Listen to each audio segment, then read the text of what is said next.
Dans le domaine des armes à feu, rares sont les fusils ayant marqué l'histoire aussi durablement que l'AK-47, le M16 et le G3. Développés respectivement dans les années 1940, 50 et 60, ces armes ont été utilisées dans d'innombrables conflits et sont devenues des symboles emblématiques, tant sur le champ de bataille qu'en dehors. Ils représentent le pouvoir et la force militaire. Des jungles obscures du Vietnam aux montagnes glacées de l'Hindu Kush, ces armes ont façonné le cours de l'histoire. Qu'il s'agisse de la robustesse de l'AK-47, de la précision du M16 ou de la puissance du G3, ces fusils ont su gagner la confiance des guérilleros, des soldats et même des criminels pour mener leur combat à bien. En examinant chaque arme, il est important de comprendre leur histoire de développement, leur performance au combat et leur utilisation actuelle. Et lors de leur comparaison, les différences entre leurs coûts et leurs fonctions éclaireront comment chacune a façonné la guerre moderne. Chaque arme a une histoire de développement unique et légendaire, car elles ont été conçues pour résoudre divers problèmes de combat sur le champ de bataille. Voici l'histoire derrière chaque arme. Histoire. Conçu en Union soviétique par Mikhail Kalachnikov, l'AK-47 était destiné à défendre la Russie face à l'invasion allemande. Lui-même soldat, Mikhail fut blessé au combat. Durant sa convalescence, il entendit nombre de ses camarades se plaindre de l'inefficacité de leurs fusils. Kalachnikov fit le serment de rétablir l'équilibre pour ses compatriotes et de développer une arme capable de rivaliser avec les fusils allemands. Après quelques années de développement, il a créé le modèle automatique Kalachnikov 1947 ou automatique Kalachnikov 47. C'était un hybride des innovations précédentes en matière de fusil, combinant les meilleurs éléments du M1 Garand américain et du STG-44 allemand. Il utilise des cartouches M43 de 7,62 par 39 mm, et c'est une arme à tir sélectif qui combine la puissance d'une mitrailleuse avec la précision et la portée d'un fusil. Avec le développement de l'arme, la Russie a pu fournir à ses alliés communistes une puissance de feu sérieuse pendant la guerre froide et contrecarrer les États-Unis en Corée et au Vietnam. Le G3 était le produit des ingénieurs de Mauser, qui ont travaillé en collaboration avec une agence d'État espagnole au sein du groupe de développement d'armes légères en Allemagne pendant les années 1940. Cependant, après la Seconde Guerre mondiale, les ingénieurs allemands, en charge du projet, ont été amenés aux techniciens français du centre d'études et d'armement de Mulhouse en France, où ils ont été supervisés. À partir de là, le fusil fut achevé et finalement accepté en service par l'armée espagnole sous le nom de modèle 58, utilisant la cartouche 7Mi de 7,62 par 50 et 1 mm. Il a été adopté par le gouvernement ouest-allemand et produit par Heckler-Koch, prouvant son succès sur le marché de l'exportation. Pendant la guerre du Vietnam, les États-Unis cherchèrent une arme pouvant rivaliser avec l'AK-47, nécessitant un calibre plus petit et une vitesse supérieure au M14. Le M6 a été conçu pour être plus léger, transporter plus de munitions et fonctionner de manière fiable dans des conditions météorologiques difficiles. Après avoir gagné en popularité parmi les soldats au Vietnam, le M16 est devenu l'une des armes les plus influentes de l'histoire et a inauguré une nouvelle ère d'armes plus légères et à plus haute vélocité. Le M16 est actuellement utilisé par les États-Unis, ce qui démontre sa qualité de fabrication. C'est le modèle le plus largement utilisé de toute la série M et il est plus léger et plus précis que ses prédécesseurs. Êtes-vous prêt pour la meilleure machine de guerre américaine en acier? Permettez-moi de vous présenter le légendaire fusil M16A1. Cette réplique à l'échelle d'un tiers est de 12,5 pouces ou 32 cm lorsqu'elle est assemblée et pèse un poids conséquent de 13 onces. Il ne tire pas de projectiles, mais il reproduit la mécanique et la fonctionnalité du vrai fusil. La poignée de chargement bouge, le port d'éjection s'ouvre, la gâchette peut être tirée et le chargeur peut être libéré. Il est fourni avec un autocollant Fugazi. Alors, vous vous demandez pourquoi on l'appelle le M16A1.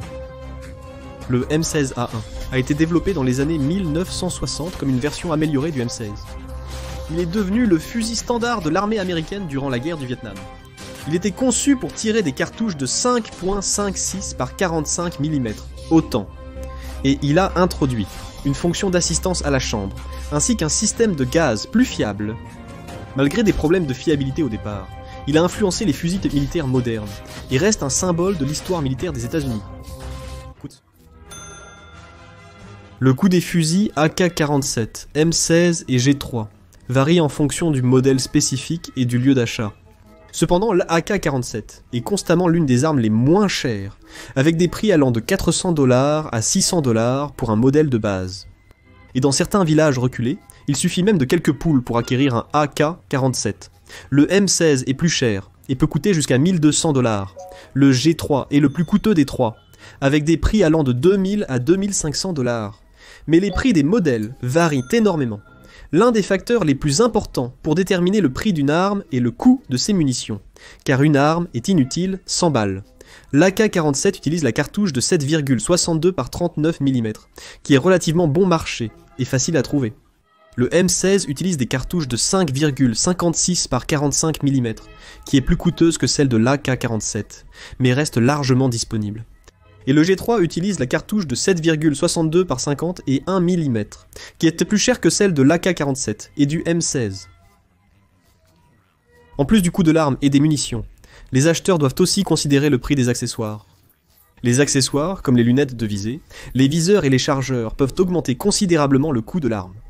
Par exemple, une lunette de visée haut de gamme pour un AK-47 peut coûter jusqu'à 400 $. Ainsi, bien que l'AK-47 soit le moins cher des trois fusils, il peut également être équipé d'accessoires, dont le coût dépasse largement celui d'un M16 standard ou d'un G3. C'est là que l'AK-47 brille, car c'est aussi l'arme la plus largement disponible, et a donc le plus d'accessoires de rechange sur le marché. Cela pourrait faire de l'AK-47 l'arme la plus onéreuse à posséder. Cependant, en regardant strictement le prix d'un modèle de base, le G3 reste l'arme la plus chère, mais il n'a pas autant d'accessoires disponibles que le M16 ou l'AK-47. C'est dans ce domaine que l'AK-47 excelle, car c'est aussi l'arme la plus largement disponible, disposant ainsi d'un grand nombre d'accessoires sur le marché. Les accessoires et les munitions peuvent rapidement s'accumuler dans le coût total d'une arme, donc garder ces facteurs à l'esprit aidera à évaluer quelle arme est réellement la plus coûteuse. Performance. Sur le champ de bataille, la AK-47 a prouvé son efficacité à maintes reprises. Doté d'un piston à longue course, d'un verrou rotatif et d'un récepteur estampé, ce fusil est extrêmement fiable et robuste, fonctionnant dans des conditions défavorables et avec un entretien minimal. Il est aussi reconnu pour sa conception et son fonctionnement simple, le rendant facile d'utilisation et d'entretien même pour les novices en mécanique. L'AK-47 est très intuitif, et capable de tirer en mode semi-automatique et entièrement automatique, tout en étant précis jusqu'à 300 mètres. Le M6 est également un fusil à tir sélectif, mais il se distingue de l'AK par son système à gaz à impaction directe, sa culasse rotative et son récepteur en aluminium. Le M16 était connu pour sa précision et sa légèreté, avec une portée efficace maximale de 500 mètres. Il est également connu pour son recul relativement faible, et son taux de tir élevé, ce qui en fait une arme efficace dans les combats rapprochés.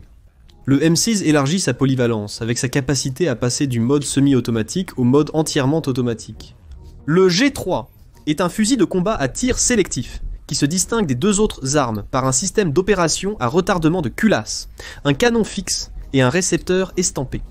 Le G3 est un fusil très précis avec une portée efficace maximale de 600 mètres. Il est aussi réputé pour sa fiabilité et sa longévité, le rendant populaire auprès des militaires et des forces de l'ordre. Le G3 peut tirer en mode semi-automatique et automatique. Dans l'ensemble, la AK-47 est le plus fiable et le plus robuste des trois. Toutefois, sa précision et sa portée sont inférieures au M16 et au G3. Le M16 est le plus précis des trois, avec une portée effective maximale de 500 mètres et un recul relativement faible. Le G3 est le plus puissant des trois, avec une portée effective maximale de 600 mètres et une bonne précision. Les trois armes peuvent tirer en mode semi-automatique et automatique. Sont-ils encore utilisés aujourd'hui? Sans surprise, les trois armes en question sont toujours utilisées aujourd'hui. L'AK-47 est le fusil d'assaut le plus largement utilisé au monde, avec plus de 75 millions d'unités produites depuis son introduction. Cependant, la conception simple de l'AK le rend facile à fabriquer, et certains rapportent qu'il y aurait plus de 100 millions d'AK-47 en circulation dans le monde. Il est utilisé par les forces armées de plus de 50 pays, dont la Russie, la Chine et une grande partie du Moyen-Orient. Le M16 est également toujours utilisé par de nombreux pays, y compris les États-Unis et ses alliés. C'est l'arme standard des forces armées américaines depuis la guerre du Vietnam. Le G3 reste en service au sein de l'armée allemande et de celle de plusieurs autres pays, dont la Turquie, le Portugal et la Grèce. Les caractéristiques communes à chaque arme restent centrales pour définir ce qu'est une bonne arme, et tournent généralement autour de la durabilité, de la puissance et de la capacité à être fabriquée en masse. L'AK-47 est reconnu pour sa fiabilité, notamment dans des conditions difficiles telles que la poussière, la boue et les températures élevées. Il est également considéré comme ayant un faible coût de production et étant relativement facile à utiliser et à entretenir. Le M16 est connu pour sa précision et est capable de tirer en mode semi-automatique ou en rafale, ce qui en fait une arme polyvalente pour diverses situations de combat. Enfin, le G3 est une arme fiable et précise qui a servi l'armée allemande pendant plus de 60 ans. Malgré des décennies de service, ces 3 armes ont été améliorées à chaque nouvelle génération. Malgré les améliorations, ces 3 armes ont conservé les mêmes principes de conception fondamentaux. Tous tirent une cartouche à puissance intermédiaire à haute vélocité, possèdent une capacité de tir sélectif et sont capables de performances précises et fiables dans une variété de conditions. Ces 3 armes sont donc toujours utilisées de nos jours et devraient le rester encore longtemps. Les AK-47, M16 et G3 ont été utilisés dans d'innombrables conflits à travers le monde, et leur influence se fait encore sentir aujourd'hui. Ce sont quelques-unes des armes à feu les plus reconnaissables de l'ère moderne, et leurs conceptions ont été copiées dans de nombreuses autres armes. Elles ont fourni aux soldats, aux forces de guérilla et aux criminels les outils nécessaires pour mener leur bataille et atteindre leurs objectifs. L'impact de ces armes sur le monde a été immense, et leur héritage continuera d'être ressenti pour les générations à venir.